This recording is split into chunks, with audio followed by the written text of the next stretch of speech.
Hello, gentlemen. How are you today? Hey, I'm doing great. Everybody got their coffee except for Brad? I had my coffee. All right. I'll have another good. one later. Do you guys, what happens if you don't drink your coffee in the morning? Headache? I'm Not really. I'm what they call an addict because here's why I know. I get up and the first thing in my mind is get coffee. Same. I mean, literally get coffee. Get coffee. I even think about it before I go to bed.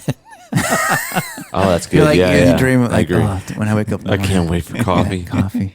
You know what? My I favorite. do love coffee too. You know what my favorite thing in the world is? It sounds so simple, but it's Coffee. so pleasurable. And maybe we'll talk about this too on today's talk. But is on a Saturday morning when there's nothing to do and the weather's decent, just chill, kind of that cool in the air, but like summertime. Just going on my porch with a cup of coffee and nothing to do. Nothing to do is a great No feeling. place to go. Yes. Nothing in my calendar. I love it. And just an hour that I can just unwind, just think is so pleasurable. Just peace and quiet. I know. I do that on my front porch. Really? I know. Is that a sign that you're old when that is like something you dream about before you go to bed? Like, I can't wait Yeah, I can't wait to get up and do nothing. and do nothing. That does. I don't know what that's like. Do you? It will. It'll Would you happen. enjoy that, Ken, if you could? If I could get up and do nothing, Like sit on your just porch quiet. for an Oh, hour? hear the birds. I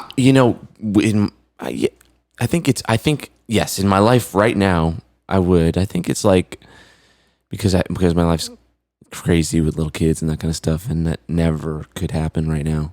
So like, yeah, that'd be a fun. It'd be nice to be able to do that. But in general, I don't know. I'd probably get bored pretty fast. Quick question for you guys: if you were in a cabin in the woods and you just had nothing, nobody there, no electronics, no internet, no TV, maybe a book and coffee and food, how long would you be in that cabin before you felt like bored or you wanted to go do something or more entertainment?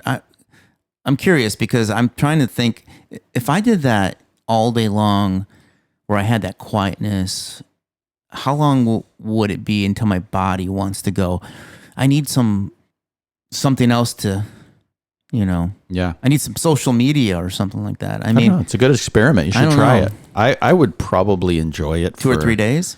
Yeah, 2 or 3 days for the recharge, but I'd get probably bored after that. Okay. Yeah, I would say same. Probably 2-3 days, maybe a week. Okay. I mean, I think that there's a place you can go. I think that's a thing, right? Sensory deprivation, or it's not Silent really retreats. Yeah. silent retreats. Yeah. Yeah. I like It's good for you. I'd like to try it though. I would love to try that. It's a good segue into Yeah. today's topic, which is we touched on a little bit last week, maybe, but what do we do? What do you guys do? And what can we recommend for other agency type people to deal with their anxiety and stress? What are some methods? What are some things that they can and should be doing? Because as we know, agency life can be at times very stressful, and as owners and solopreneurs, etc., even as just straight on employees, can cause a lot of anxiety, especially certain clients. So who wants to go first? Yeah, I mean, owning any type of business, it can be Absolutely. Can induce Wait, stress. clients cause you stress? No. Come on. I know. I mean, You're a gym rat. Was that what you? it's a big part of it. Yeah. Yeah. I mean, what's proven true in my life, and what many other people would say, is that the healthier you are, or the fuller you are, physically, emotionally, spiritually, mentally, the easier it is for you to be able to sit in those situations and not have them affect you, to be positive in them, to do what you need to do, to think clearly, and those kind of things. So yeah, I mean, working out is a big part of it, I think. And you know what? I've said this before, but like, if there's a stressful situation and you go for a workout or a run, especially if you're lifting and that kind of thing, on the other side of it, you will see that situation much differently. Yes. It's magical. And Yes. I often will leave, potentially stressful situations to think about after my workout. And I think about them very differently. You think about them while you're working out? I do. Often I do. Kind of to make decisions or something, or Yeah, when I work out, like my mind tends to chew on questions, and while it's interesting, I keep a little. Well, now it's my phone, but like a notebook, and when you're working out, like for me, I'll start to get ideas throughout the entire thing. So yeah, thinking about them while I'm working out really does help. You have to be able to focus, and you have to be able to focus on just working out. Yeah. Because then that's how you get some of the benefits of it. But your subconscious, your mind's always chewing on those things. At least mine is. When it comes to exercise, the number one thing that I found that really helps with stress and anxiety is running. Mm-hmm. I can't, when I work out like at the gym or doing something where there's weights involved, it's partially there, but for some reason the running, I don't know why, maybe it's because of your mind and your body kind of working in tandem and there's a rhythm to it.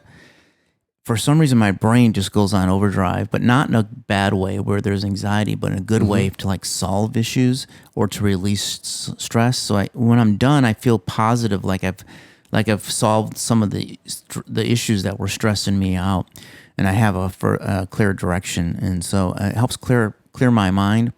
It's a magical feeling. It is, yeah. Exactly, and then what the problem with me running is I don't do it consistently, but the times I have where I've gotten to the point where I've been running 5 or 6 miles at a time, you go through that runner's high. And so if you add that runner's high on top of this, your mind just like is in overdrive. It's like at a whole different place. Yeah. And so it's really a cool, for me, it's one of my biggest stress relievers, and unfortunately, I don't do it enough. And I think that's because of maybe some self-discipline issues that I have, or just life, I guess, is busy at times. So, but for sure, that's a big one. And then just normal exercise, obviously, like you say, helps a lot. And it's always one of those things. I'm like, oh man, I need to do this more often because afterwards, you just feel great. Yeah. But then, when you had a long day and it's stressful and you think, oh man, should I go to the gym? It's hard. I think the trick is with exercise, especially with a busy schedule, is not doing it at the end of the day. Yeah. Trying to do it Like during first the thing? day. Oh, during the day? Yeah. First thing or instead of lunch, go exercise. Yeah, I have an employee who goes at lunch and just has lecture time, and that's kind of my schedule.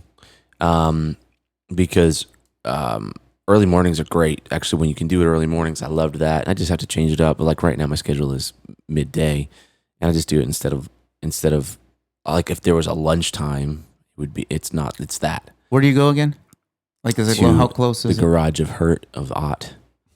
Oh, the garage of you go back to your house and I used to. Yeah, we have a lifetime corporate membership or partnership with them. Yeah. That they do like any business, and so we will subsidize any of our employees that want to go, and a lot of people go to Lifetime.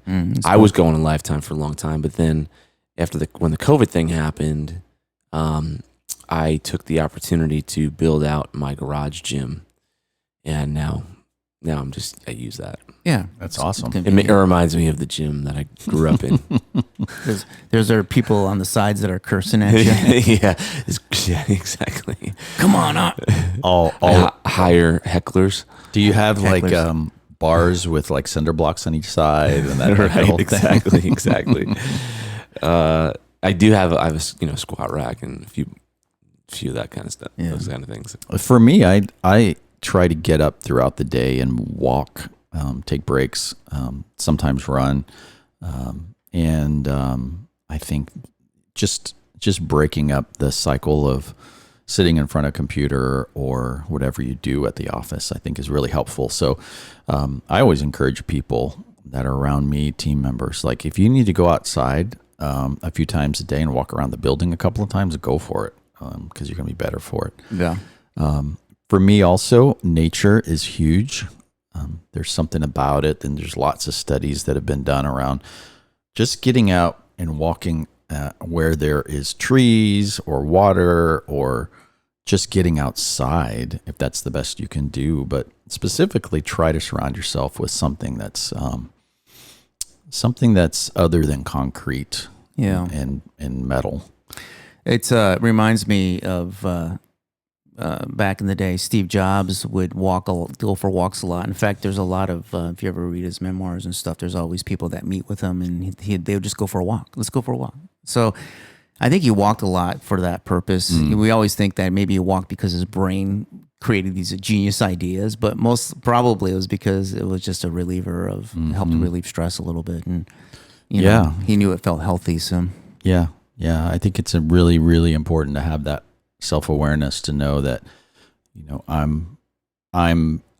and anybody is starting to build up that level of anxiety and now, to be able to let it off. Do you are you a fan of closing your rings? Do you have an Apple? You have an Apple Watch? I am. Yeah. Yeah. So that's a great tool to be able to know, hey, I've gotten so much exercise, or at least walk. It really is, and it reminds you to stand up. It reminds you, hey, take a break, or you haven't closed your rings today. You should get out and do something. So, yeah, big fan of how technology can encourage that. So, if you need to gamify it, why not? Yeah. The other one is drinking water. Oh yeah, a lot of water. Like I try and drink a gallon a day. And it means if you don't drink that all at once, it's dangerous for you. How many ounces are in a gallon? 64? I think that sounds right. I don't know. Hey Siri. No, I'm just kidding. I don't have Siri right now. So you get one of those big gallon things? No, I'm not like that. I'm not a meathead. I've got a giant jug. Yeah. Is that a half a gallon? That's a half gallon. Yeah. So you do of those. Yeah. It's obnoxious. I got a gallon one, and it was obnoxiously big. That's obnoxiously big. You know, I was saw somebody and they had the same thing, and it was cool because she had a big thing of water. I'm like, wow. I said, that's a lot of water. I said, do you drink that every day? She was like, I drink 2 of them. Yeah. And that's probably about a gallon. Yeah, it's and probably so, a gallon. and I'm thinking to myself, I probably drink a quarter of that first one. I mean, just one of those. She drinks 2 whole one a day. I don't realize how much I'm not drinking enough water. It is. You're not. Most people aren't. And it is insane. Like kind of like the magical thing, like where when you work out, like you look at things differently. When you drink like the amount of water you're supposed to drink, like a lot of water, you feel and think completely differently. It's such a an obvious under your nose thing. Well, all of these IV things are opening up where they come in and hydrate you with IV. And I guess when you're done, you feel amazing. Yeah, because it turns out water's good for you. Yeah. Or you could just drink a lot of water. There you go. Yeah. The my problem is I'd have to pee all the time. Yeah, So that's like, good. is that good? Yeah, no, you want to be able, like, that feels accomplished. Like I already have to go every hour anyways. You feel I'd be like every 5 minutes I'd be going up. Brad's going to the bathroom. Well, again. that's how you know that you're hydrated enough when your pee's clear. Okay. Not to get too personal in this thing, but that's kind of how you know. Yeah. No smell. That's a good Yeah, one. no smell. We keep it real here. Yeah. No, I Smells mean, like like, coffee. if you can get to that point, then you're like, okay, I'm hydrated enough. Yeah. Hear that, guys? Hydration. Hydration, I'm telling you, it Really? will change. Oh my goodness, it will change how you feel. If you're tired. Really? Oh my, it's crazy. I'm gonna try it. I'm gonna try to be. Do it. I'm gonna try to 64. Get a 64 jug. ounces. I think that's a on gallon. Amazon. I think. Yeah, the 64 ounce one. It's funny. Yeah. The full gallon one, they have them at Costco. They used to, and it's. I'm no joke. It's like about 3 feet high, I can fill it up. I don't need them. and it's got a massive handle like that, like a big C. It looks like a torpedo because the front has to be small enough for your mouth, but the thing is giant. It was so I couldn't. It was just too big to handle. But the half gallon, Fill it up twice throughout the you day. fill it up twice. Yeah, I'm just gonna walk around with one of those camelbacks on my back with a little straw that goes to my mouth. if you can do a straw, you'll supposedly drink more. Really? Yeah, but it'll change everything and stressful situations, all those kind of things. Like, I mean, you think about it, like your body's mostly water. What's the stat? Like 90-something%, right? Your brain is much higher I won't- percentage of water and fat. That definitely helped me out with my stressful situations because I won't be in that situation. I'll be in the bathroom. yeah, exactly. Yeah, you'll be out of there. Well, you can kill two birds with one stone because you'll be walking a lot back and forth. Oh, that's Yeah. true. Yeah, and squatting and all that good stuff. Yeah. Another So- one is standing. Yep. It's Yeah. kind of on this exercise thing. We do have standing desk. Yeah. Oh, cool thing about those standing desks too is we have these little things you stand on. They're kind of like mini little surfboards. Yeah. And it actually Yeah, your helps you a core. little more because it helps your core. You've been using that? And I don't use them very often. I need to. Yeah, those are cool. I've been looking at one of those. Yeah. That just it's on the exercise thing, but standing is, and it helps in, again, it's getting more physical. Yeah. Another one that I use is just journaling daily in the morning, and it doesn't have to be a lot. I know you use 5 minutes, the 5-minute journal. There's a lot of them out there, but just writing down your thoughts at the beginning of the day, planning. Even I use one that asks how you feel and gives you a list of emotions that causes you to like stop and really think about your emotions, because a lot of times we just don't think about them. Like, all right, describe what you're feeling. Like, is it fear? Is it, hope? Is it calm? Is it safety? Whatever it may be. And going through that, I think is really helpful. And then, just free writing your goals, but also like whatever you want to write about that day and get it out. So journaling for me is really helpful to start the day and to lower that anxiety level, because the goal is to think about what you're thinking about. And that's the key, I think, to all of this, is to notice and not let your thoughts become who you are or believe the narrative that you're telling yourself, but to be able to observe them and let them pass. So Yeah, I mean, journaling is everything. I use the 5-minute journal, and then more recently, about 2 years ago, I started journaling more traditionally, just kind of like blank page. And I never wanted to do it because to me, I was like, I picture like a journal is like, the locket, the 16-year-old girl with the Like a diary. Like diary. I didn't want to do a diary. I didn't want to do that at all. I was not interested. But a few people showed me how to journal in a way that I thought was helpful to me, and I think from a business side of things, it's actually been really helpful. The thing I don't like is I don't like feeling like I have homework. So I kind of give myself the permission to not to do it as much or as little as I want to. I have time set aside every day. But if there's not enough time, or if I don't feel like in the headspace to do it, I may skip. But I'll do it a few times a week, and it's been really helpful in understanding what am I thinking about and why. And then also, one of my goals with journaling is to really pull out stories and lessons that then I can use as examples if I'm trying to teach someone or show someone something. And when, in the marketing world, like stories are what sell things, or stories are what convince people. That's a better way to say it, of taking action. And personal stories are critical to that. But like a lot of times you don't remember all the different stories in your life that make you, that kind of show you something or reveal something to you or something like that. So journaling has helped me do that. And so I feel like, to me, I want to check the box of like, okay, this is I realize this is helping me in my day. And that's one of the things that kind of helps me when I journal is to say, okay, what have I learned from this? What stories there, what learnings are there? And maybe someone else can benefit from that as well. You guys go back and look at your journals a lot and kind of see where your headspace was. And sometimes my journal that I particularly use is, it reminds me to do that every once in a while, which is a good reminder to go back, and then I keep them, file them, and sometimes I'll just pull them out from a year or two ago and like, oh, okay, that's an interesting headspace I was in. And that's helpful too. It's helpful to look back at those days in your life, because we don't really think about it. It's like you go on in 6 months, you can't even remember or what headspace you were in on a given day. But to be able to go back and it's encouraging to say, okay, wow, I've come a long way, or I'm still dealing with that, or this is how I dealt with it back then. I think it's really helpful.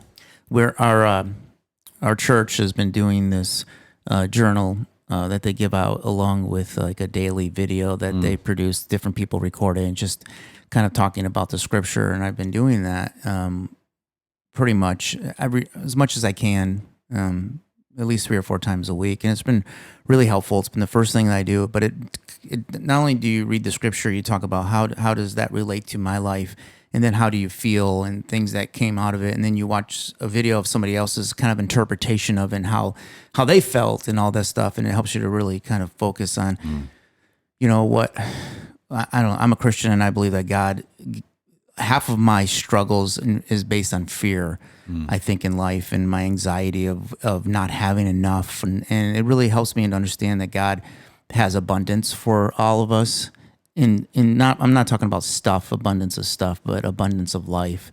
And it helps me to focus on giving my fears and my stress to Him, to God, to let Him take that and allow me to be who He made me to be. And I think it's been really helpful for me. It's been something in the morning that that it helps me to even just focus my mind. I think the biggest struggle is, our minds are our biggest enemy sometimes, Yes. and our feelings too. And I think, one of the things that I've been telling myself, and this is not to ignore my feelings, because my feelings are important, but my feelings aren't always right. I've noticed that I make a lot of prejudgments and things on people and things, and a lot of times I think it's just the way our bodies are built, just to function and just to protect ourselves. But the reality is that I build up these fears so much in myself that are not real, and my feelings then are not real. And I've realized in my life that if I just relax and kind of say, that might not be exactly what's going on, that might not be exactly, kind of play the devil's advocate, and not rely solely on my feelings, that the next day I feel differently about it, or the issue just goes away on its own, because I made it out to be way bigger than it should have been. And I'm like, man, that I felt so strongly yesterday about that. Like I was angry, or I felt this strong emotion, and I felt like it was justified, but it really wasn't. And it really just kind of went away like the wind. And so just trying to hold on to more truths and rely on a nice balance. Again, your feelings are important, and they're valuable, and they're valid, but they do change, and knowing who you are and knowing how that changes. And I know that my feelings change from day to day. So I think like understanding that feelings are created by thoughts or beliefs, right? About a situation or about a circumstance, but it's not part of the circumstance, is actually a revelatory thing for most people. Once you can realize that, and this takes a lot of work. It's something that I've been working on personally for a few years, and it's still really hard. But like you realize that the circumstance is actually devoid of feeling, as bad as it might be. Like feeling is attached to a person's interpretation, or otherwise known as thinking on the circumstance, right? And that thinking can change. That thinking can change from person to person. It can change over time. I think when you realize that, you realize how much power you might have over your feelings, because the feelings don't have to be attached to the circumstance. They're really attached to the way you think about the circumstance. exactly. And while that may seem, it's not easy to change that. For me, when I realize that that's separate, right? Two people can have opposite feelings about the same thing. So clearly it's about the way they think about that thing. Once you realize that, you can start to work on, okay, I need to work on how I think about this. And when you're working on that you have the power to change that over time. And I think that's empowering. One of my little things that I've been taught is to see things for what they are and nothing more. That's sort of like one of these kind of tenets of leadership that I kind of repeat to myself all the time. And as different situations come up. Some may, cause anxiety because of past, just because of baggage around a circumstance, a trigger or something like that, right? Or some may cause you to be really excited and do things too quickly because of your past and because of your story. Seeing things for what they are is this kind of process of what is the circumstance and how do I remove all the stuff that my brain's trying to attach to it that's not really really actually attached to it, and how can I just see it for that way? And then you can start making decisions based on that. What you're saying, I think, is be slow to judge a situation, because when we judge a situation, not that there aren't good or bad, there are situations that need to be judged, obviously, but most decisions in our life or situations that we find ourselves in, if we could step back and before making a judgment, like you say, see them for what they are, and then allow ourselves to hold those things, and maybe we need to go for a run, right? And then make a decision based on all situations and all points of view. That's what really makes us better leaders and can remove the anxiety, because I know in my life I've been quick to make those decisions or judgments or think I'm right, and that can cause a lot of anxiety and friction in our decisions with our clients and with other things. That because the reality is we're not always right, and the point of view. The saying is, a point of view is just that. It's a view from a point, right? Yeah. It's just where I am in my life and my situation at the time. And even anxiety is very obviously a function of how we're thinking, because it changes from person to person, right? Like something that makes someone anxious, another person does not get anxious over. And so when you realize, okay, this is actually really an internal, it's not to devalue it or to say that it's not real. It's just to say that it's an internal thing that I actually can work on and change.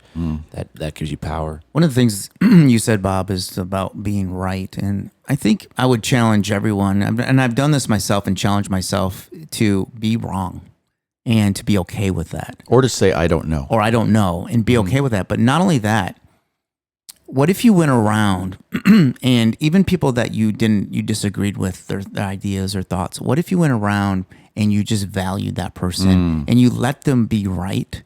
Even if you felt in your heart what they were talking about, they weren't correct, and let them be right, and then value them as a person and walk away and care more about the value of that person and you being wrong and you not having to have the voice, and or you completely go around and think to yourself that I'm not always right. I'm not going to be right today. Today's not my day to be right.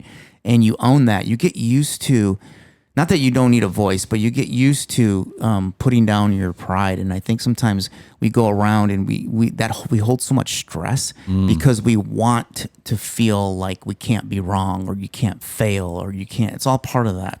The can't fail thing is definitely, and it's certainly why can't you part fail? of me. No. I'm saying the stress. Not you generally, but why can't we fail? Why can't we want to fail? It's so cliche, but it's so true. The truth is like, if you want to succeed at something, you have to fail at it in order to. You're never going to do it on your first try, right? Yeah. Like you're not like. I was talking to my son, and was talking to myself about essentially in this like any pro athlete, like that won a championship, they didn't win the championship on their first try. Like it's impossible. The act of trying and learning from failures and then improving on those is how you become really good at something, or how you succeed at anything. But I do think, so that's a cliche thing, but if you really start to like think about that and embrace it, because I think a lot of us, I know myself, I don't like failing. It's very uncomfortable. If there's I thankfully, for most things, have low anxiety around them. But one thing that creates anxiety in me is the idea of failing. And maybe not in small ways, but definitely in big ways. Yeah, me too. Like, monumental failures like business going bankrupt or the business going up is like quote monument, like those things are the things that would cause me anxiety. But the truth is like, while I don't want those things, most people don't, you have to become immune to failure in order to grow and succeed at anything. Even if you're not looking to grow in life and you're just looking to succeed at a business or a whatever, like that has to be part of it. And so once you embrace that, you realize, how can there's some balance. Obviously you can't be reckless. Sure. Like that's not really smart, but there's also the side that businesses do fail. Like initiatives fail, like things fail. And because I'm made up so much to protect against that, what I tell myself is like, this is just a stage, a step on a journey for me. And maybe it ends today. I don't know, so because I'm not the reckless kind of entrepreneur type, I'm the entrepreneur type that, is looking for building brick on brick. And I'm so, have some of those feelings. I have to tell myself, I have to give myself the permission to be like, if it all falls apart, that's just the case. It's like, it's not a bad thing. It's the next step. And I think when it comes down to it also, like if you do believe in a God or a higher power or some greater purpose for what you're doing, I think that helps there as well. Yeah. Because, for me, like I have to continue to give back the business and the things to God, because it's not mine. And when you do that, you actually relieve the stress on yourself, at least for me, like, and you just, even if you have those beliefs and those type of faiths, you'd still have to remind yourself and over again, because all day long you're kind of implicitly shouldering all those burdens and all that responsibility. And it's too much responsibility for any human to handle, right? Like to say that you can control everything that has to do with every part of your business that may serve only yourself or may serve hundreds and thousands of people that depend on it. Like that is, if you think about that, that is way too much for one person to be able to handle. So you need to be able to give it over to something greater, right?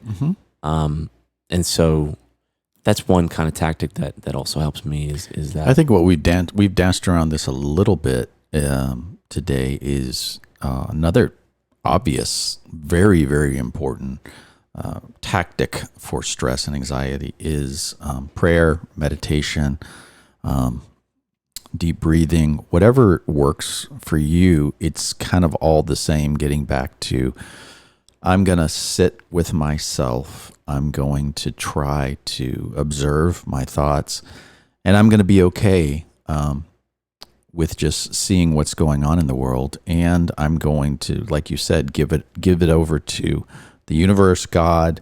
If you're a Christian, you read scripture, to just slow down and center your life and say, can I sit and breathe and be with myself and realize that there's something bigger than me, that I am part of the whole, that there's something bigger outside of myself, and be okay with that. That's hard to do many times. It's hard to calm the mind. It's hard to observe your thoughts. It's hard to say, okay, I'm going to observe the bigger whole, the universe. I'm going to give this to God.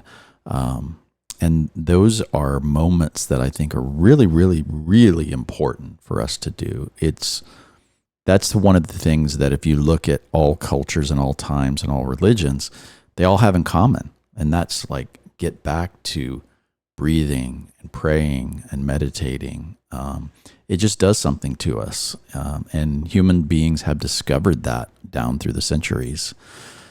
So I would encourage, however you can do that, through yoga, through prayer, through faith, through a lot of people, like 12-step programs have changed their life. And that's a big part of it, is, getting in touch with something outside of yourself. So that's a big one too. I would encourage people. And there's it is a little bit cliche today, but there's even apps to help you with that. There's different things that you can do. There's different meditations and prayers, and like you said, for what you're doing, whether it's through your church, etc. If you live in a place where, let's say you're in an office in a city, like I know New York City, even Franklin right here, or even if you're at home, like if you're in a stressful situation and you getting out of that and just taking a break is important. And in many cities, like here, there's like a church down the street. I know in New York City, there's all these different cathedrals. And when you enter, I do that all the time. This church is open. You can just walk in, no one in there. You just sit. It's absolute silence. It's peaceful. It is. I don't know how to describe it. Even if you're not a person of faith, like you can't. The peace that comes with sitting in this beautiful big cathedral building, with no one in it, or maybe some people, but it's quiet, music playing, that kind of thing. That really helps, and that can exist anywhere. It can exist in your house if you wanted to, right? You go into another room, but essentially interrupting that pattern, with something that is positive and kind of like dials you back. I think is an environment. In an environment, right? We've talked a lot about things proactively to do, but there's things in my life that I do that I don't do that I think have helped me a little bit with dealing with anxiety and stress. Okay. And I think it's like social media, news. Bob and I talked about this today about how we're just not built to take on the world's. We can't possibly take on all of the stress and the grief in this world. We're not. I don't think humanly we're built outside of our own circles to take on that, and it's hard. Whether it's war or whatever else that you're watching, it's just hard not to get,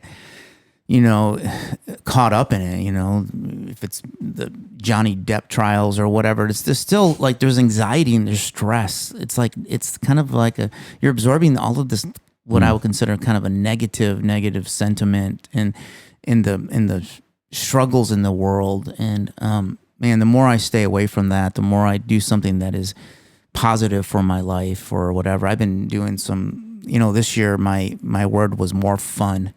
And so I'm starting to get back to some of the things that I used to find enjoyment. And one of the things is I'm getting back to just playing electric guitar. Nice. Yeah. And you don't get your Les Paul? I'm borrowing a Les Paul. I'm not buying one. Because that stresses me out because they're kind of costly. So, but I am borrowing a Les Paul, and I think he'll let me borrow it for as long as I kind of want. Maybe he'll forget that you have it.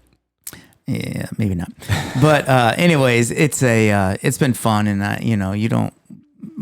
I think my wife probably thinks it's kind of annoying hearing all of these Journey solos and stuff. I was going to say, the 80s. Yeah, all these pentatonic scales and stuff like that, and all Anyways, but for me, I literally I get Journey lost. Solo. I get lost. It's like the idea of flow, like where you just lose like conscious of time and things. And I find myself that I need that. I need to go in some place, and it's almost like I get to the point where I'm going to get to this place because I owe it to myself to get there, because this is who I am, and the world has robbed me of this. I kind of feel like this a little bit. Right. The world has robbed me of me and I have allowed it to happen because I've thought in my mind that I'm going to be judged, or I'm not going to be good enough, or I'm going to fail if I don't do it. I'm like, screw it, I'm done. I'm going to go whale some Jimi Hendrix and just get away, And so those are the things to me that help kind of recharge. Like after I'm done playing a half hour of just going through stuff, learning new stuff, I'm growing.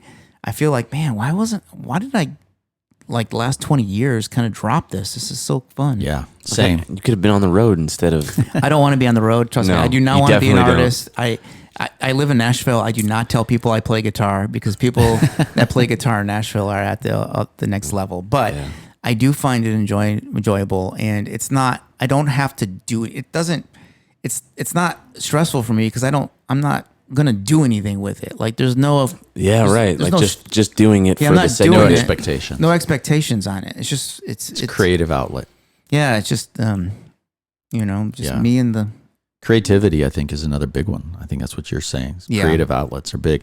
I was gonna read a quote because it's something that I always keep going back to, and I think this was it's Edward O. Wilson, who I think was a British philosopher. And this quote I always come back to because it really explains what we were talking about this morning, Brad, out in the parking lot. He said, the real problem of humanity is the following. We have Paleolithic emotions, medieval institutions, and godlike technology. And what he That's so true. what he's saying is that if you were to go back in a time machine 10, 15,000 years, and yes, it was a different world, but basically a human being is the same human being as today, meaning we have the same brains, the same reactions, the same effects. Stress is stress, pain is pain, grief is grief, et cetera, et cetera. But fast forward to 2022, we sit in front of this technology. We have it on our wrists and in our pockets that really is like magical and amazing and godlike, he says, from a sense of what it can and can't do. But our brains are the same.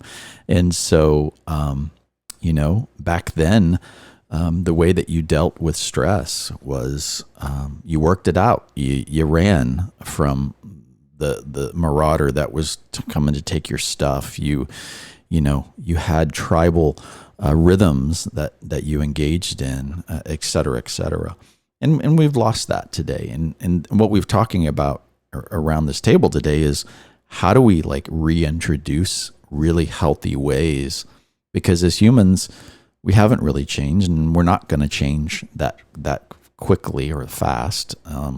Who knows what the future will bring? But at this point, we still have the same type of brains with the same type of issues and physiological issues, and we've got to find those things that are best for us individually.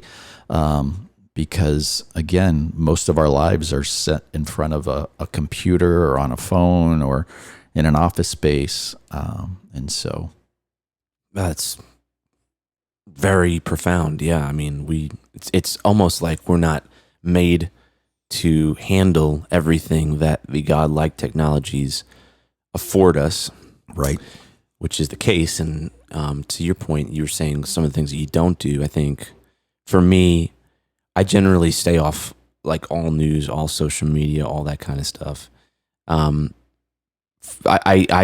There's something in me, I've never really been enjoyed that aspect of it, so it's kind of easier. I know different personalities it's harder for, but watching what this technology brings into your life, and I think the point that you're making is not if you're in a place of stress or if you're trying to preempt it, which is probably even better. Do things rather than going into technology, right? Right. Almost the worst thing you can do is you're stressed out, so you just take your phone, you start scrolling Twitter or something. That's not going to help you. No, it's like continuing to go deeper into the thing that really is robbing you of that. And what we're talking about, I think, from playing guitar to working out to taking walks, to praying. We're talking about doing things that are human specifically, that only humans can do. And so do more human things. When you feel stress and anxiety, what are things that I can do? Can I go be creative? Cook. Can I play? Can I take a trip? Can I cook? Can I, go for a walk? Can I, exercise, run? Hey, here's one. Talk to another human. Yeah. Exactly. Face to face. Yeah. Not in Facebook. No. That's huge. That's a huge one. Good. I love it. It's a good discussion, guys. Got some ideas. Good. Yes, I feel better already. Yeah, right. You look better. You look like your shoulders are relaxed and you're not stressed out. And not too bad. All right, gentlemen. Well, until next time. All right. Thanks, guys, Take for care of listening yourself. too. Thank you, everyone out there, for listening. Yeah. We appreciate you. Hopefully this helped you guys think about some things, and man. Yeah. Until next time. Enjoy it. All right. See you. Bye-bye. Bye.